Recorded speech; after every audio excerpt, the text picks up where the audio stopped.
Hello viewers, আশা করি সবাই ভালো আছেন।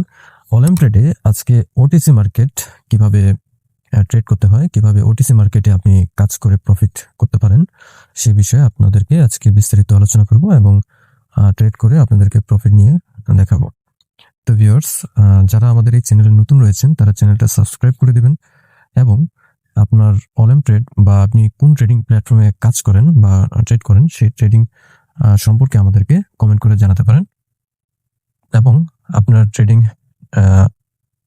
প্রবলেম বিষয় আমাদের সাথে শেয়ার করতে পারেন, আমরা সে বিষয়ে ভিডিও নিয়ে আসবো। তো ভিউয়ার্স, অনলাইন ট্রেডে আজকে আমরা ওটিসি মার্কেট স্ট্র্যাটেজি সম্পর্কে আপনাদেরকে ধারণা দেওয়ার চেষ্টা করব। যারা ট্রেডিং করতেছেন তারা অবশ্যই না শিখে ট্রেডিং করবেন না।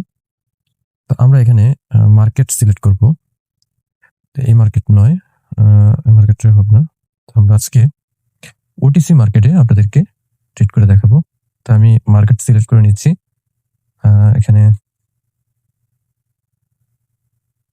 এই মার্কেটটা ওটিসি মার্কেটের ধরন অনুযায়ী আপনাকে হচ্ছে বাছাই করে নিতে হবে, কেননা ওটিসি মার্কেট কিন্তু হচ্ছে পেয়েছি এখানে। তো এই ক্যান্ডেল প্যাটার্ন গুলো আপনাকে বুঝতে হবে, তারপরে আপনি ট্রেড করবেন, নয়তো কিন্তু আপনার লস হয়ে যেতে পারে।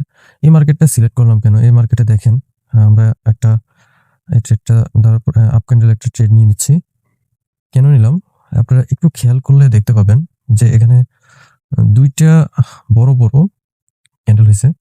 যাক, এই ক্যান্ডেলটা এটা দেখেন ডাউনের দিকে, ডাউন ডিরেকশনে যাচ্ছে, কিন্তু এটা ডাউন ডিরেকশনে যাবে না। আমরা 1 মিনিট একটা ট্রেড সিলেক্ট করে এখানে ডিরেকশন টাইমের জায়গায় আমরা ডিফল্ট রাখবো। এখানে ওকে, এখন এখানে দেখেন আমাদের এই যে মার্কেটটা, এটা কিন্তু ডাউন ডিরেকশনের দিকে মানে দেখাচ্ছে।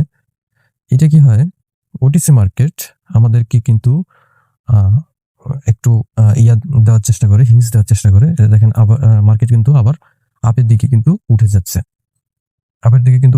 প্রথমে ডাউনের দিকে, ডাউন ডিরেকশনে ক্যান্ডেলটা নেমেছে, তারপরে কিন্তু আপের দিকে উঠে গেছে। এটা কিন্তু হচ্ছে ওটিসি মার্কেটের একটা ট্রিক্স। ওটিসি মার্কেট আপনাকে দেখায় যে আপনি মার্কেট নিচের দিকে যাবে, তখন আমরা অনেকে হয়তো মানে ভুলবশত ট্রেড করে নিই। এই যে দেখেন আমাদের প্রফিট কিন্তু হয়ে গেছে। তো তখন কি হয়, আমাদের আলটিমেট লস হয়ে যায়।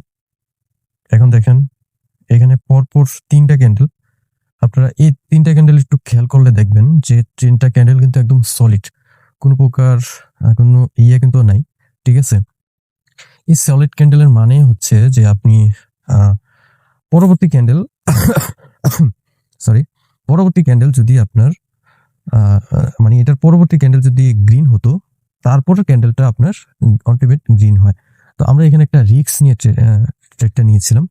তো আপনারা ট্রেডটা রিস্ক নিয়ে নেওয়ার দরকার নাই। আপনারা হচ্ছে যখন দেখবেন যে মার্কেট এরকম ক্যান্ডেল মানে একদম প্রপার ক্যান্ডেল দিয়েছে, তখন আপনারা হচ্ছে একটা যখন আপ ক্যান্ডেল হবে, তখন আপনারা তারপরে ক্যান্ডেলটাও আপ হবে, ঠিক এভাবে আপনারা হচ্ছে ট্রেড নেবেন। সেক্ষেত্রে দেখবেন আপনার প্রফিট হবে। মার্কেটে দেখেন এখানে মার্কেট কিন্তু ডাউনের দিকে যাচ্ছিল, দেখেন ডাউনের দিকে পরপর ডাউনের দিকে গেছে, তারপরে মাঝখান দিয়ে আপ ক্যান্ডেল হয়েছে, তারপরে আবার ডাউন ডিরেকশনে গেছে। এটা হচ্ছে আপনার ক্যান্ডেল প্যাটার্ন। ওটিসি মার্কেট ঠিক এভাবেই চলে। এবার দেখেন এই মার্কেটও গ্রিনের দিকে যাচ্ছে। তো এখানে আবার পুরো মার্কেটটা কিন্তু ঠিক এভাবেই আপনার, তবে এই মার্কেটটা একটু মানে অগোছালো, দেখেন অগোছালো ভাবেই হচ্ছে মার্কেটটা দেখাচ্ছে। তবে মার্কেটটা যদি আপনি ওটিসি মার্কেট প্রায় সিমিলারই থাকে, কিন্তু ওটিসি মার্কেটের স্ট্র্যাটেজি গুলা আপনার ঠিক এরকম ভাবেই চলে। সলিড যখন ক্যান্ডেল পড়ে তখন কিন্তু আপনার ট্রেডটা বোঝা যায়। যাই হোক, আপনারা যারা ট্রেড করবেন তারা অবশ্যই এগুলো মাথায় নিয়ে ট্রেড করবেন। আর ওটিসি মার্কেট কিন্তু এরকম। আর যারা অবশ্যই মানি ম্যানেজমেন্ট করতে হবে, মানে আপনি রিস্ক নিয়ে ট্রেড ধরার পর দিনে হয়তো 1 থেকে 2টা ট্রেড নেবেন, তারপরে আপনার ট্রেড নেওয়ার দরকার নেই। আপনি মানি ম্যানেজমেন্ট করে তারপরে ট্রেড নেবেন, সেক্ষেত্রে আপনি প্রফিট করতে পারবেন। যদি আপনি হচ্ছে লোভে পরে ট্রেড নিতে থাকেন একটু প্রফিটের আশায়, সেক্ষেত্রে আপনার লস হতে পারে। তো তখন আপনি ট্রেডিং এ প্রফিটেবল হতে পারবেন না। তো ভিউয়ার্স, আশা করি আপনাদেরকে ওটিসি মার্কেট সম্পর্কে বোঝাতে পেরেছি। তো যারা আমাদের এই চ্যানেলে নতুন রয়েছেন তারা চ্যানেলটা সাবস্ক্রাইব করে দিবেন।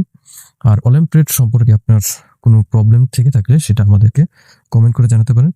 তবে আপনাদের কমেন্ট আমাদের হয়তো ব্যস্ততার কারণে আমরা ঠিকমতো রিপ্লাই দিতে পারি না, তার জন্য আমরা দুঃখিত। তবে আমরা কিন্তু অ্যানালাইসিস ঠিকই করি। তো আপনাদের অ্যানালাইসিস দেখে কিন্তু আমরা নেক্সট ভিডিও নিয়ে আসবো।